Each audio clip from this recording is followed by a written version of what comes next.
time for the best coverage of the top stories in sports. The Sports Wrap with Jason Page starts now. And it's good to be with you on this Wednesday edition of the show, a largely NFL draft preview program for you today. We'll be joined by Ross Tucker of the Ross Tucker Football Podcast. Does a great job on the Westwood One NFL analysis as well.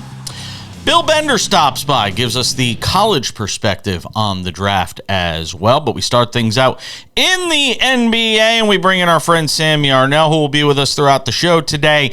And boy, Sam, a couple of series get to 1-1. Finally, a couple of road teams are able to win some games. Start with the Pacers. And look, I mean, without Giannis Antetokounmpo, we thought the Pacers had a great shot to win this series. And last night you found out why. Here's what's interesting about this series.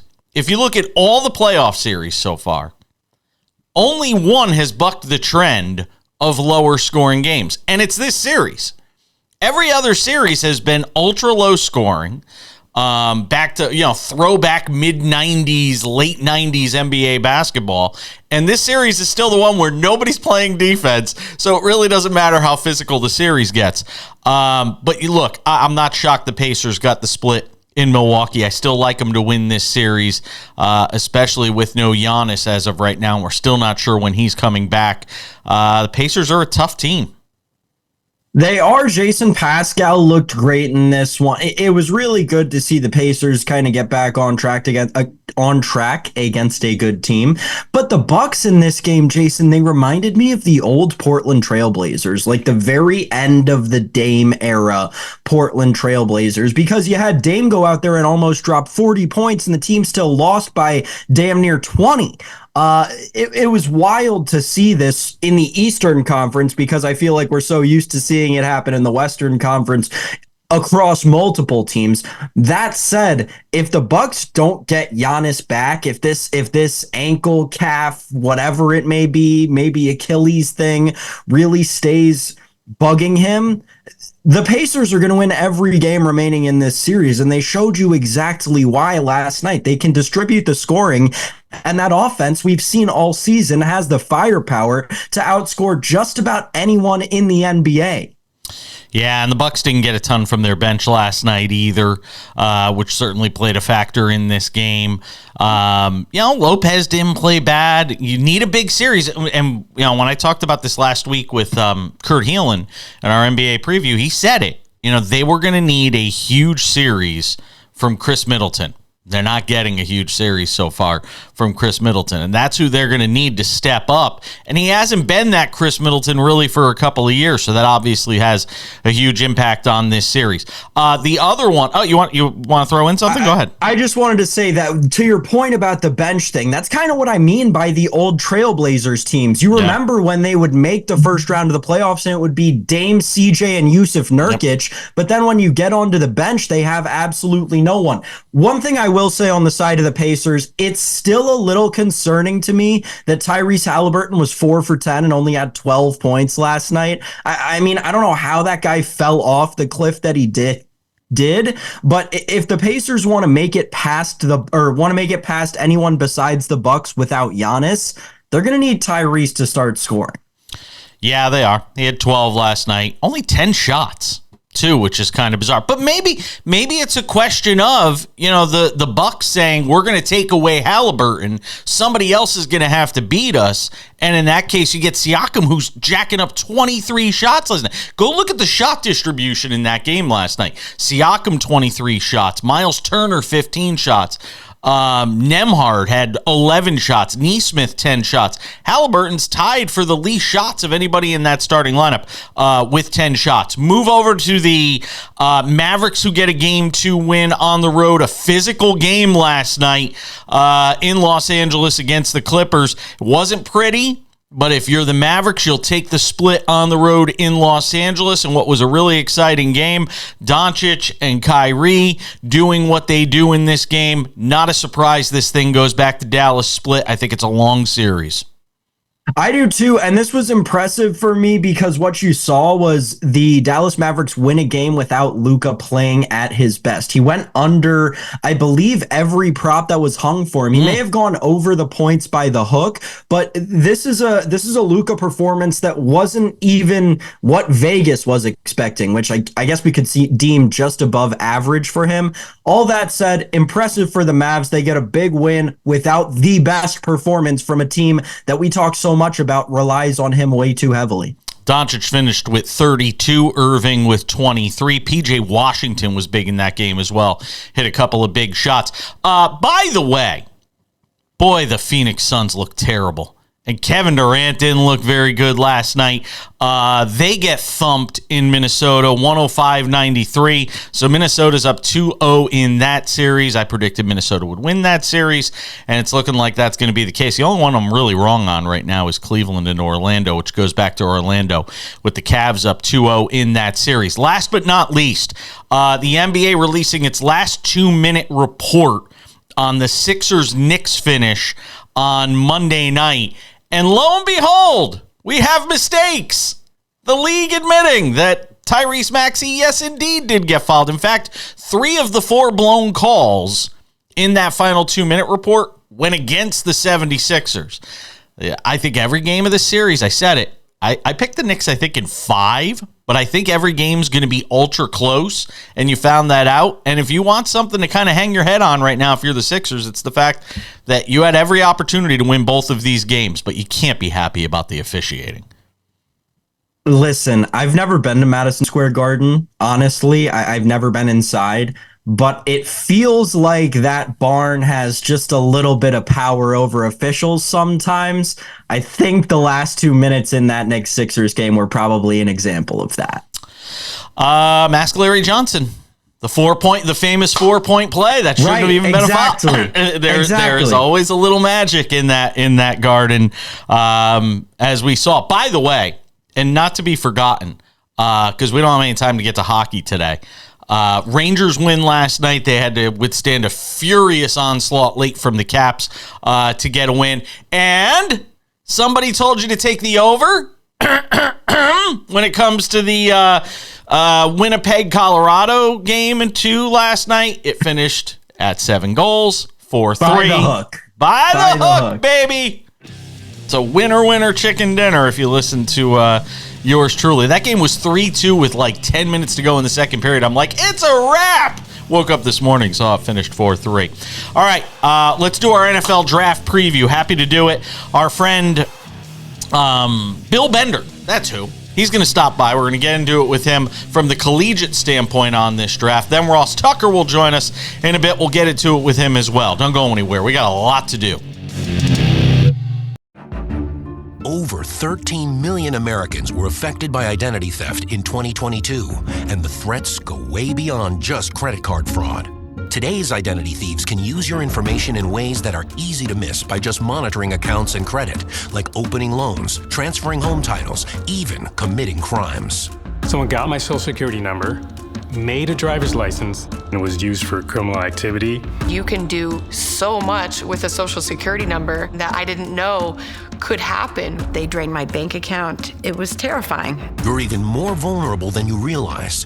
Your information is exposed through online shopping, banking, even corporate data breaches.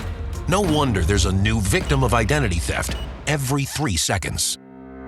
Only LifeLock alerts you to the widest volume of threats all in one place, like someone trying to use your social security number, open a new loan in your name, or even commit a crime in your name. There was a big yes button and there was a big no button. I clicked, that's not me, and LifeLock took it from there. If you become a victim of identity theft, a dedicated U.S.-based restoration specialist will be assigned to your case and work to fix the issue on your behalf. If something happens, you have somebody fighting for you.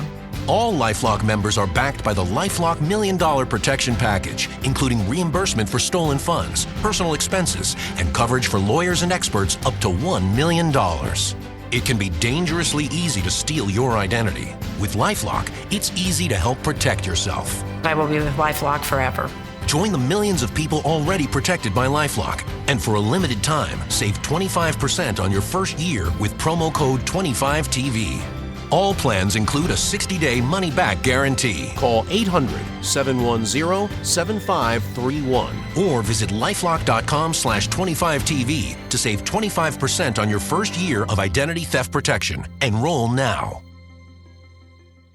Attention families with a loved one in a nursing home. If your loved one has suffered from bed sores, falls, broken bones, dehydration, or even death, you may be entitled to a substantial settlement. If you have a loved one who is injured in a nursing home, we will find out what happened. State violations are found against nursing homes every day. You have a limited time to file your claim, so don't wait. Call 800-398-5999 and speak with one of our attorneys. The call is confidential and free.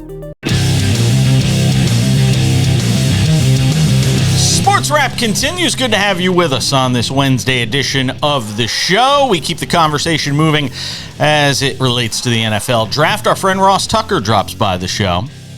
He is the host of the one and only Ross Tucker Football Podcast. Talk to him about that. A whole bunch of other stuff, too. All right, Ross. Is there anything that tells you... And it's the prerequisite. I have to ask this question. Is there anything, because they're trying to give us drama when it comes to, this number one pick, the Bears, you just got to watch and see. There isn't anything that tells us they'd do anything other than Caleb Williams here, right? No, the Bears are drafting Caleb Williams, number one overall. I'd be stunned if the Commanders didn't draft Jaden Daniels, number two. It's kind of feeling more and more, Jason, like the draft's going to start with the New England Patriots at number 3. All right, and where do you think they go? Where do you think they should go? Well, that's really interesting because, it really depends, obviously, on their evaluation and their conviction of the quarterbacks. And so, do they love Drake May? Do they love J.J. McCarthy? If they love either one of them, take them, easy peasy, no problem. If you don't love either one of them, I don't think you take one just to take one, right? I mean, you got to really love the guy and think he's the guy. Because if you don't, I think that the Vikings would likely move up for Drake May, or or a team like the Broncos might move up for J.J. McCarthy. And so if you don't love him, if you're not convinced of the guy for 10 years, trade down with one of these other teams, get a king's ransom, and get some really good players. Their roster's not very good. So get some really good players to get the roster better and get your quarterback at some other point and have Jacoby Brissett, take the reins for this year. So he takes a beating this year, and then you go into the draft next year, and you're looking at who in that case? Well, so there's going to be some good quarterbacks next year, right? I mean, Quinn Ewers from Texas, Shedeur Sanders from Colorado, and then there will be other guys that step up. There always are, right? Maybe it's Drew Aller from Penn State. He's got a heck of an arm. There will be other quarterbacks. Mark my words, there will be more than 2 first-round quarterbacks next year, and we'll be talking about them for months and months. It happens every year. It's very rare to have a E.J. Manuel year or a Kenny Pickett year, if you will. And I don't think that's going to be the case next year. I had former NFL safety Nick Ferguson on the show yesterday. He's a friend of the program, and we were talking about what the Broncos do at 12. And they're in an interesting spot because they go and get Zach Wilson. I mean, that quarterback situation is a train wreck. You obviously had the Russell Wilson dysfunction over the last 2 years. Where do you go if you're Denver at that spot, knowing you don't have a second-round pick as of right now? I mean, it feels like everything is in disarray with that organization. Well, I actually wrote about it, this week for my column for the 33rd team. They're a disaster right now. I mean, they have one of the worst rosters in the NFL, and you never want to be in a position where you're telegraphing what you need to do. And that's where they are with quarterback. I don't believe for a second that they're going to go into the 2024 season and try to sell their fan base on Jarrett Stidham and Zach Wilson. I just don't. That's what I said yesterday.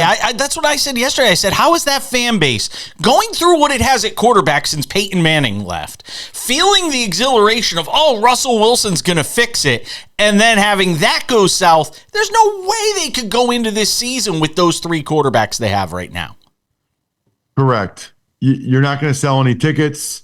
You came out with the uniforms. They didn't look great, to be honest with you. You're not going to help yourself there. And you can't go into a season, especially when you've had a successful franchise for a while, with mediocre being the ceiling.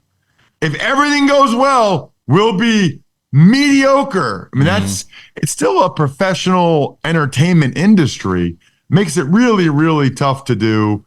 I think what they'll do is, I don't think they're going to trade up because they don't have enough. I think they're going to hope that Bo Nix falls to them and they take him at 12, or they trade back and get Bo Nix later. Because I really haven't seen his name attached to any other team other than the Broncos.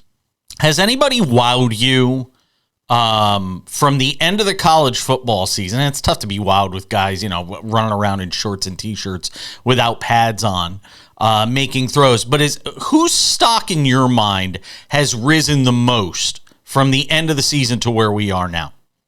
Oh, Jaden Daniels. I mean, Jay, I had so many guys come on my show over the last couple of months. The Ross Tucker Football Podcast, Greg Cosell, Chase Daniel, Phil Simms, Dan Orlovsky, Louis Riddick. I mean, it's like a consensus, man. And here's the two things that were a consensus from those guys. They all love Jaden Daniels. And not even the running part, which is ridiculous. They're talking about him as a pure pocket passer, him as a progression reader. All big fans of his. And also, they all had major concerns about Drake May. I mean, that was the consensus, right? Like, I think the terms I remember about Drake May were raw, bad footwork, disappointing, misses the layups. Wow.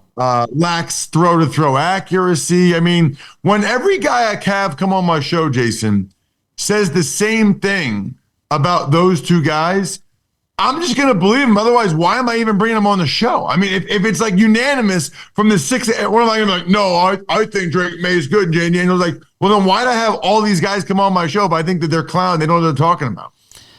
Does it, but can sometimes, just to push back on that a little, is it possible sometimes that a narrative gets formed and everybody just jumps on that train?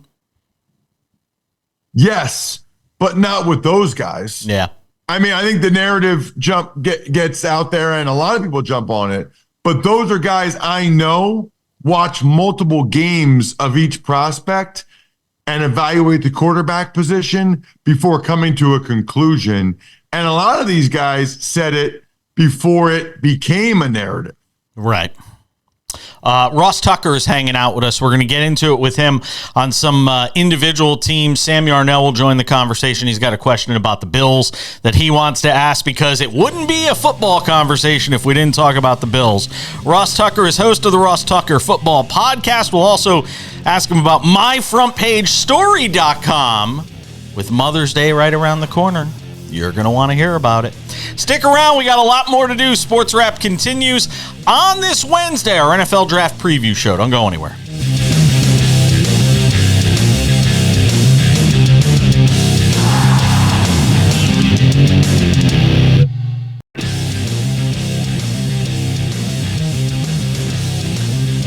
The one and only Sports Wrap continues on this Wednesday. Our NFL Draft Preview continues. The great Ross Tucker. Thankful to be joined by him. Sam Yarnell jumps in for this segment as well. Ross, of course, host of the Ross Tucker Football Podcast. You could also check out myfrontpagestory.com. Mother's Day is right around the corner. What a great gift to give her. Ross, tell me about myfrontpagestory.com. Well, no, I mean, honestly, Jason, nobody knows what to get their mom. Check this thing out. Hey. It's unbelievable. I mean, think about this for a second, right? I texted my wife to ask what I should get my mom for Mother's Day. I texted my mom, what should I mean, nobody knows. It looks like it's on the cover of the newspaper. It's framed. It's beautiful. You talk to a writer for 10 minutes, tell them how great your mom is. They write this incredible story.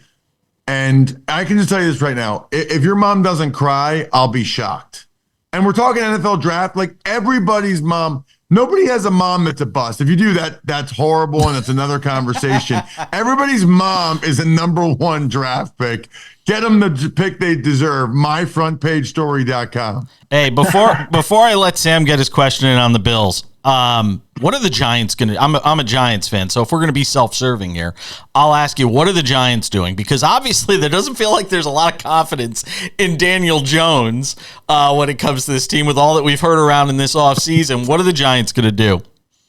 I think they're going to take a wide receiver. They have to. Yeah. I think they need a receiver. Whether Daniel Jones a quarterback or somebody else or somebody next year, they need a receiver. I can't remember the last time the Giants had a difference-making player at that position. Probably Odell? Yeah. Early in the Odell years. And there's so many good ones. And with all these teams wanting quarterbacks, it sounds like they'll get their choice. Worst case scenario, they're getting one of the big three, right? Malik Neighbors, Marvin Harrison Jr., Rome Odunze, and everybody you talk to loves all three of these guys. I think that the Giants are taking a receiver. I think they should take a receiver. All right, Sam, you are a resident Bills fan, so you've got something for Ross. Ross, I'm going to pull at your heartstrings a little bit.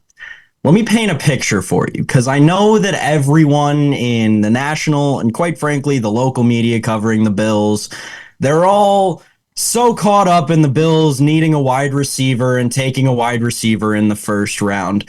People are forgetting how great the offensive line is in this draft. We've got a total offensive lineman drafted in the first round set at 9.5 at most sports books right now. I want to know when the last time that number was that high. That's one in roughly every 3 picks being an offensive lineman. It's stacked top to bottom. And the Bills are going to have a big hole. They need Connor McGovern to shift to center this year. Obviously, Mitch Morse down in Miami now with the Bills of the South down there. I'm curious if you think that there's any remote chance that the Bills reach for one of these really good offensive linemen that we're seeing come out of college in the first round and wait until later rounds to go for a wide receiver that they can stack in their wide receiver room and maybe try to make a trade for a wide receiver one. Do you think that's a possibility? I think it's a possibility. I think it's unlikely. I think it's unlikely because right now their floor at offensive guard, which is the concern position, or their floor at the interior offensive line, is David Edwards, who I think is solid. La'el Collins could probably even take some snaps for them at guard if they needed it. And so I think what they'll do is they got a lot of picks. I mean, they got a lot of picks in the later rounds, a couple 4th rounders, a bunch of 5th rounders. I think it's more likely that they're, for offensive line, okay, it doesn't really, this will sound weird, but it's way more important that you're not bad, that you're not really bad, than it is that you're really good. Does that make sense? Like, yeah, sure. I could, from when I was there, I wasn't a really good player, but we won more of the games that I started than we lost. Right? Like I wasn't the reason why we were losing games. You just need a guy that's not going to be the reason why you lose. I think they have it already in Edwards and La'el Collins. So what they'll do is they'll draft the guy in the 2nd round or 3rd round or 4th round, maybe a couple of them, and try to see if they hit on one of them and have them beat out these guys. But at receiver, you can't have average. Like, you need a guy that's a difference-making player. They cannot roll with the guys they have right now. And because of the fact, I think their pick 60 is a little bit late at receiver. I think pick 60, they can still get a very good interior offensive lineman. I think pick 60 is a little bit late at receiver. I think at 28, though, they're going to be a lot of good receivers. A.D. Mitchell, Ricky Pearsall, maybe Brian Thomas falls there. I mean, maybe it's Ladd McConkey, and they just get somebody for Josh that's open every play, no matter what somehow. There's a bunch of options that they can get at 28. of a guy that will start at wide receiver for them right away and probably be productive. So I think it's unlikely. Let me get you out on this one. To go back to the quarterbacks here for a second, because this obviously is a huge quarterback draft. JJ McCarthy, where do you sort of sit with him? Because depending on who you talk to, there are a lot of, I remember talking to people 2 years ago, a year and a half ago, that thought he was the best of this crop of quarterbacks potentially as an NFL quarterback. Where do you sit on McCarthy right now? I like him. I like him quite a bit. I know there's a lot of people that are very anti, quarterback wins and all that stuff. I am not. That's the goal, right? I mean, that's what we're trying to accomplish. And if you've won as much as he's won, that means at a minimum, you haven't screwed it up.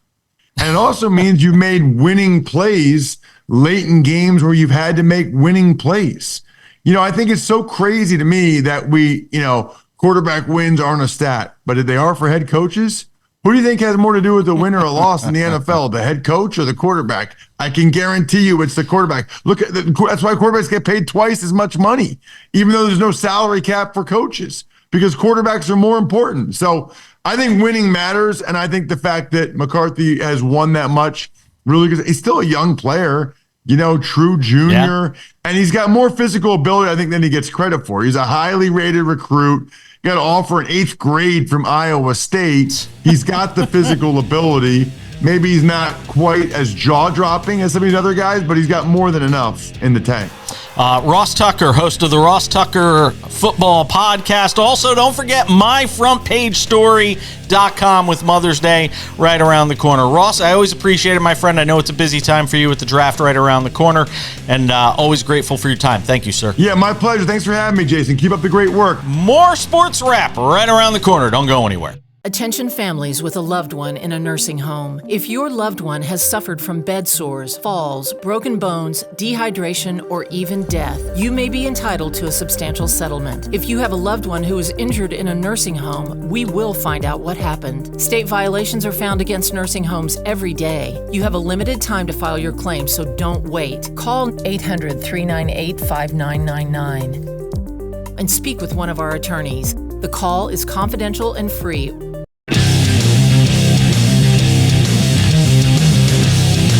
Good to be with you on this Wednesday edition of the show. Let's talk some more about the NFL draft from the collegiate perspective. Nobody better to talk to than this guy. The Bill Bender, who does a terrific job, all things college football. The sporting news is his jam. Hangs out with us, and again, always appreciative of all these guys that come on, because this is, outside of the Super Bowl and obviously during the NFL season, this is a busy time for a lot of these guys with the NFL draft being here. Well, we start at the top, Bill, and we're talking about Caleb Williams obviously being the top overall pick in this draft, barring something incredibly unforeseen with the Chicago Bears. Everything you hear is love him. You heard Ryan Poles talk about, what some of the players have said that have met with him. Is there any reason to believe, or what would give you pause about Caleb Williams? You've seen more of him than just about anybody watching college football as much as you do.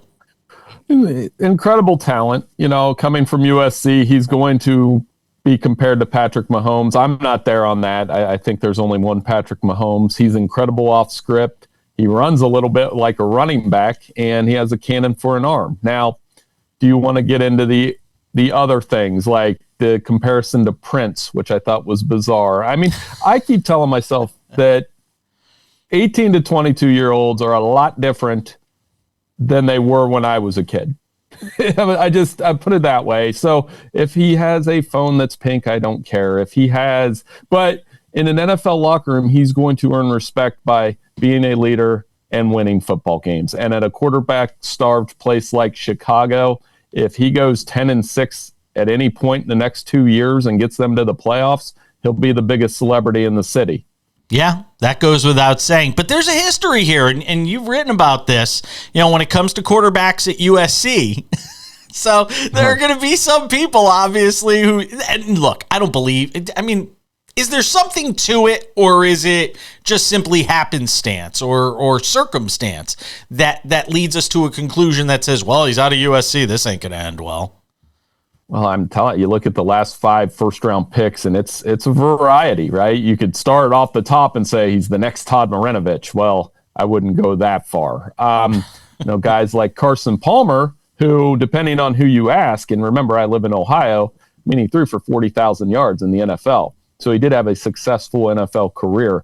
Mark Sanchez was actually pretty good in the playoffs for an abbreviated career. And then you look at Matt Leinart and Sam Darnold, and mixed reviews there. But I think you just said it. I think some of that's circumstance more than anything. Those guys all went to really poor NFL franchises. And Palmer, on some level, turned the Bengals around. So that's the challenge for Caleb Williams. It's twofold. You can say, well, USC quarterbacks are terrible in the pros, but look at where most of them landed. If I remember correctly, and I don't remember if it was you, and if it wasn't you, I apologize, and you can tell me I'm completely wrong. Not after this past college football season, but the one before that. I remember having you on. Was it you that said that you thought McCarthy could actually wind up being the best of that group of quarterbacks, if I'm not mistaken? You were pretty high on him, and I wouldn't imagine there's anything that would dissuade you from that standpoint if that was you that I remember saying that. I think I told you that I thought J.J. McCarthy will be better in the NFL than he was in college. Okay. I do remember. I've told that to just about everybody, and I'm sure I did say I was very high on him. I love the record. I love that at Michigan, where the pressure to make plays in a small sample, he made those plays. You look at his third down numbers, his fourth down numbers, the intangibles. Remember at Big Ten Media Day when everybody lost their mind that Jim Harbaugh compared him to Patrick Mahomes and Josh Allen? Wasn't talking about the toolbox. He was talking about the leadership. And I think J.J. McCarthy's got a little bit of that it factor to him. I think he's going to be really good at the next level. Does the landing spot matter, though? I mean, you know as well as I do, not everybody's born on third base. Sometimes if you just land in the wrong spot, I mean, who knows? Maybe Zach Wilson is better if he had landed somewhere else where he could have been developed and wasn't under the spotlight of New York and wasn't, stupping, other people's mothers. Whatever you want to say. I mean, maybe the spot that he lands in winds up dictating just what he winds up being. Well, I mean, Daniel Jeremiah talked about that on his conference call last week, and he said if you ask any of these quarterbacks the best landing spot, it's Minnesota. Well, why? You get to throw to Justin Jefferson. You're on a team that is in playoff contention. The organization isn't. I wouldn't classify Minnesota as a mess by any stretch. No. That's a solid organization in the NFL. Absolutely. So I think if McCarthy landed there and sat behind Sam Darnold, that USC quarterback, by the way, for a couple years or even a couple games, he might be set up for success there. Same for Drake May. If Minnesota makes an aggressive play to get Drake May, he's the one out of this group I like the most, by the way. Really? All ball, all the time, elevated North Carolina. People are picking apart how he played against I just had NC Ross Tucker State on the show who said literally everybody that he's talked to is just crushing Drake May. So that's why I'm like, Well, I mean, for what? Like that would be my response. Is he's an all-ball guy that elevated North Carolina.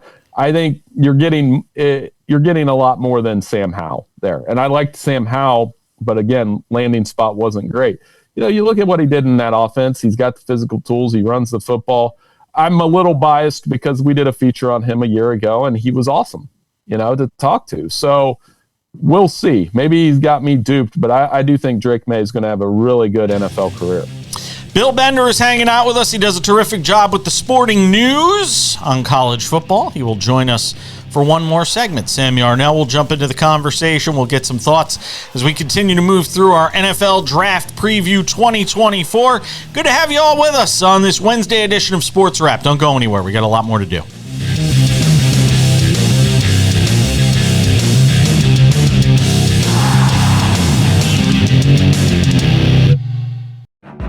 Over 13 million Americans were affected by identity theft in 2022. And the threats go way beyond just credit card fraud. Today's identity thieves can open loans, transfer home titles, and even commit crimes in your name. Someone got my social security number, made a driver's license, and was used for criminal activity. Your information is exposed through online shopping, banking, even corporate data breaches. No wonder there's a new victim of identity theft every 3 seconds. Only LifeLock alerts you to the widest volume of threats all in one place. I clicked, "That's not me," and LifeLock took it from there. If you become a victim, a dedicated US-based restoration specialist will work to fix the issue. All LifeLock members are backed by the LifeLock $1 Million Protection Package, including reimbursement for stolen funds. I will be with LifeLock forever. Enrollment takes just minutes. Call now or go online and use promo code GET25 to save 25% on your first year. Enroll now. All right, odds and ends right around the corner in about 10 minutes. We'll finish the show with some baseball. We bookended it. Did some NBA on the front, some baseball on the back, all the NFL draft stuff in the middle. It's like a sandwich, something like that. Food, making me hungry. All right, let's continue the conversation on the NFL draft. Our friend Bill Bender is with us from the Sporting News. Sammy Arnell joins the conversation as well. Sam, you got a thought on wide receivers?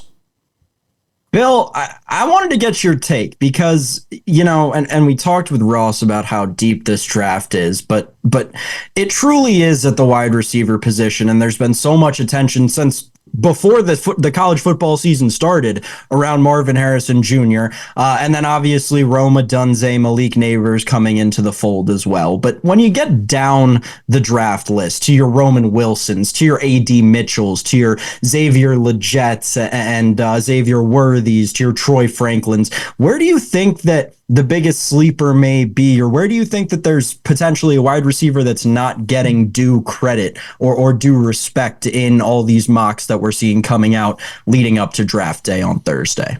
Yeah, I think if you look at Roman Wilson, he could be that sleeper. He didn't have a lot of opportunities at Michigan, but he was awesome in the Shrine Bowl. He played very well and can get down the field. So by all accounts, he had a really good week. Ladd McConkey's probably a second, third round guy that will fit in the NFL, in today's NFL. If you like a good slot receiver, all around talent, made plays at Georgia whenever he could. And I think he's an interesting story. Now at the top, I still think it's Marvin Harrison, but I won't be surprised if Malik Neighbors goes ahead of him based on that 40 time, the ability to play slot and wide, and he worked out. Marvin Harrison left that door open by not working out, which is interesting. Yeah, and that kind of surprised me in the case of Harrison, the decision not to work out. Bit of arrogance? I mean, what do you attribute it to ultimately? Well, that is a little bit because guys are doing things differently. Obviously, Jamar Chase didn't play a whole season, didn't hurt him. Micah Parsons didn't play a whole season. Now, granted, that was during COVID. Marvin Harrison is a special talent. I've seen him do nothing but make plays the last 2 years at Ohio State. But, with that Biletnikoff award between Rome, Malik, Marvin, this was probably the best year for that award in a long time. All three of those guys are going to franchise receivers, wide receiver ones. There's no wrong answer, but in terms of, who goes first, receivers are arrogant. That all three of those guys want to be the first one. Bill, I wanted to ask you about the Washington wide receivers specifically. Obviously, Roma Dunze, we've talked a ton about him throughout the course of the build-up to the draft, but Jalen Polk and Jalen McMillan are two interesting names to me in this draft. Do you see them at all being, first or second day picks or even third day picks, or are these guys who are going to have to want to try and make a team deeper in the draft? Well, Jalen McMillan will probably go in the second round. He's got a very good chance of doing that. Polk also part of that group. It's tough to evaluate sometimes because of the way Washington spread the football out to those three guys. All of them are good, and all of them should be able to contribute in the NFL. I really like McMillan, the route running, being able to separate, could fit well in what Washington's going to want to do with the new offensive coordinator and a new quarterback probably. So, he could be one of those guys that steps in and plays right away. Hey, let me get one in real quick before we get you out of here, and that is on the Reggie Bush Heisman situation. 14 years later, he winds up getting the Heisman returned to him. What did you make of the way this whole thing played out? We didn't need to have this happen in the first place. You know, I always considered him the winner on the field, which the great irony is some of us still think Vince Young could have won the Heisman that year. And it played out on the field a little bit when they played that classic game. I would just urge anybody who thinks Reggie Bush shouldn't have won the Heisman that year, go pop in the Fresno State game. Over 500 all-purpose yards, some of the most magnificent runs you'll ever see, one of the most entertaining players I've ever seen. And as a Heisman voter, I'm really happy that he's getting that back. It takes that like little asterisk out when you're writing the content about the Heisman. Reggie Bush was great. I'm glad he has it. And it shows the signs of, you know, changing times in college football with how we look at some of the things we used to look at. Real quick, it's never too early to look ahead. We were talking about Ross Tucker. When it comes to quarterbacks in next year's draft, if somebody like the Patriots say, you know what, we're not confident in where we're going with quarterback at the top of this draft, we're going to hold off. We'll play Jacoby Brissett. Who's the quarterback next year that you look forward to seeing in the NFL? And if you were saying right now is going to be the top quarterback pick next year? Shedeur Sanders. We're going to talk about Shedeur Sanders a lot in the next year, Jason. They have 365 days of it. Arch Manning, because Arch Manning tore up that spring game. And if you can wait 2 years, maybe you can get yourself a Manning. But Shedeur, I mean, how can you not be impressed? Yards, touchdowns, no running game, 52 sacks. I think he has what it takes, but there will be a media circus that follows him. Real quick, Sam. Bill, like 30 seconds, but you mentioned the Arch Manning thing. Can you give us all an update on the Arch Manning situation? It seems like there's a lot of stuff around his name, but he may not even be starting this year. What's going on with Arch Manning? Oh, he's not going to transfer. He's going to sit behind Quinn Ewers for another year, and by the time he's ready to play, it's going to be great. You saw signs of that in the spring game, and Quinn Ewers has gotten hurt the last 2 years, so I think we're going to see Arch play a little bit this year, and he'll really impress going into 2025. Always appreciate it. Bill Bender does a terrific job. The sporting news on college football. Thank you, my friend. Be well. Enjoy the draft. Hey, no problem. Thanks for having me. Odds and ends are right around the corner. We wrap up the show next.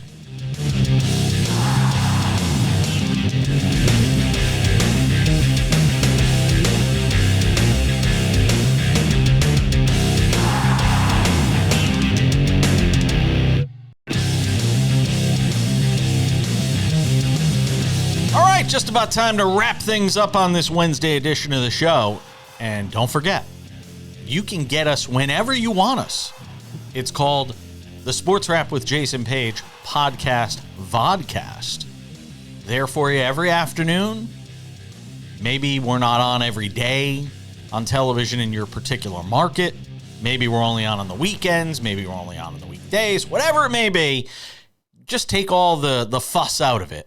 And just go and subscribe to the vodcast, available on Spotify, Google Play, Apple Podcasts, TuneIn, iHeartRadio, you name it. We are on all of them. All right, time for some odds and ends. Odds and ends, Sam Yarnell. The end of the life for a baseball that Shohei Ohtani hit on Tuesday night. My God, almost 119 miles an hour, 2 miles an hour faster than any ball hit this year, 450 feet against your Washington Nationals. What do you have to say for yourself that your team gave up the longest and hardest hit ball of the season? I was watching it live. That's awesome. I've seen a lot of home runs in that ballpark, quite a few. I've seen a lot of home runs by the opposing team in that ballpark, having been a Nationals fan since the jump in 2005, and especially since that ballpark's inauguration in 2008. That ball was annihilated in a way that you don't see. It was reminiscent of the home run derby in 2018. It was Adam Dunn type of power. It was peak Bryce Harper MVP 2015 season type of power off the bat of Shohei Ohtani last night, Jason. An impressive feat. But the Dodgers are not in a good spot. The Nationals should have won that game. The story of that game should have been the fact that Patrick Corbin pitched into the 6th inning without giving up an earned run against the Los Angeles Dodgers. You heard that right, folks. Patrick Corbin was into the 6th inning of this game and had not given up an earned run against the Los Angeles Dodgers. But then Matt Barnes comes in and throws 86 over the heart of the plate, and Shohei Ohtani takes him 450 to straightaway right field. I mean, by the way, as much potential as that team has, I can't do it, Jason. Today's not my day. Here's what's crazy. Ohtani's off to this fantastic start, given everything that's transpired around him this year, which obviously has not affected him on the field. He's 4th right now when it comes to MVP voting, MVP odds in the National League, according to FanDuel. Mookie Betts at 250 right now. Ronald Acuna Jr. 650. Fernando Tatis Jr. at 800. And then there's Ohtani at 1,000. I mean, sprinkle? Do I hear sprinkle? I really think that the MVP of this league is going to come from none of the guys that you just mentioned this year. But one of the impressive things, Jason, is your buddy Bryce Harper? Ellie De La Cruz at 24-1 is speaking the most to me right now. I mean, that kid is lighting the world on fire. But one thing that you mentioned just threw me for a loop there. Ronald Acuna Jr. at plus 650. This is a guy who was plus 190 thereabout preseason to win this award. I mean, the fall for him this season off of a historic season, so obviously it's hard to go up from there. But the fall has been tremendous for Ronald Acuna Jr. I don't disagree. It's been horrible this season. I don't disagree. We only got a couple minutes. Give me some other markets you like here on baseball. Well, listen, this is why the people got to listen to us, Jason, because we are here to provide the people with winners. And so far, you're looking at CLV nearly across the board on our preseason baseball bets. We've already cashed with the Chicago White Sox under 12.5 wins before May 1st, Cha-ching. Just so everybody out there has a little extra bankroll in their bank account heading into this next month. But hey, Tariq Skubal, who we gave out at 10-1 preseason to be the AL Cy Young, he's down to 5-1. And I'm telling you, get in while you still can. That's still a good price on Tariq Skubal. The kid is pitching out of his mind, and that Detroit team is playing better than everyone expected. There's a lot of script writing in my mind going on for Tariq Skubal to be your AL Cy Young. And also the favorite in that market, if you'll remember coming into the season, it was Corbin Burns, and he was plus 250, plus 280, depending on your house. He's plus 460 now. Didn't you like Bobby Witt Jr. too for AL MVP for a sprinkle? And right now he's up to 450, second best odds, right behind Juan Soto. Every time I say his name, I got to say it that way. Plus 250 for Juan Soto. And how about Mike Trout at 650, which is a bit of a surprise. Given his injury problems and all that, and I still would be terrified to put any sort of good money on him for that reason. So and I've thought about that Trout number a lot. That is exactly why the book is hanging it where they are, because of his injury history. They know that price is really good, and with the way Mike Trout has been playing, makes any better want to run to the window with it. And they know they can hang just about any number because it's almost never going to turn into a liability with Mike Trout. The odds of this guy playing the whole season in the American League are incredibly slim, because if he is healthy by the trade deadline, I would bet you that he gets dealt to. No, he's not getting traded. He's not getting traded. He's not getting traded. They're not trading him, especially if that division remains as crappy as it is right now. They're going to be in the mix, and they're going to want to try and make a run at a postseason with him. Moreno made the mistake once of not selling a superstar, and he's paying for it already. He's not going to make the mistake twice, which would really be the 6th time. We'll see what happens. By the way, Greg Norman says Live Golf open to the idea of going to 72 holes. It's going to wrap it up for us today. Thank you to Bill Bender. Thank you to Ross Tucker. Thanks to you, Sam Yarnell. I'm Jason Page. We'll see you back here on Thursday for more Sports Wrap.